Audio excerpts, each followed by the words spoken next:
Hi, it's Chris, and in this video we're going to revisit the conversation we had on exploding refrigerators. In a previous video, in which we were talking about fridges that could explode, I made an offhanded remark about you have more of a chance of getting hit in the head with a meteor than having your fridge explode. Well, come to find out, that comment was wrong and we want to correct it today. The reality is there's only ever been one person that's been hit by a meteor, and that was in 1954. And she actually survived it. But there have been apparently numerous cases of fridges exploding. In fact, the numbers seem like they're starting to grow as far as the amount of times that this happens. So we want to talk about how it can happen and why.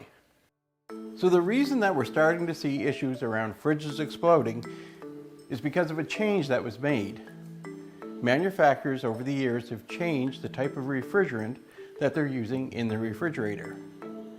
If you go back about 30 years ago, refrigerators were using a refrigerant called R12. Then, because of environmental issues, they moved over to another one called R134. In today's world, they've actually made a change in order to protect the environment even further, and they moved over to a refrigerant called R600. Now, those previous refrigerants, while harmful to the environment, would not catch fire. The new refrigerant, unfortunately, has the ability to catch fire and can explode if it's confined in a small space. So the question is, it's great to be saving the environment, but why would we put ourselves at risk of potentially using something that could catch fire or explode? That large fridge, 30 years ago, used a refrigerant that required 28 ounces of refrigerant that was harmful to the environment. Then they made another change and they went to another refrigerant in which a fridge that size would only use about 5 ounces compared to 28 ounces.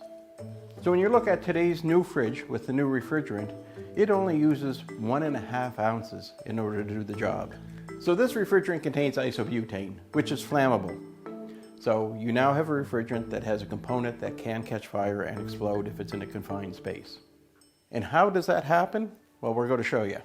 So if we were to look at this refrigerator, take out the back wall where you can see the evaporator, because it's the evaporator section that's going to be the issue.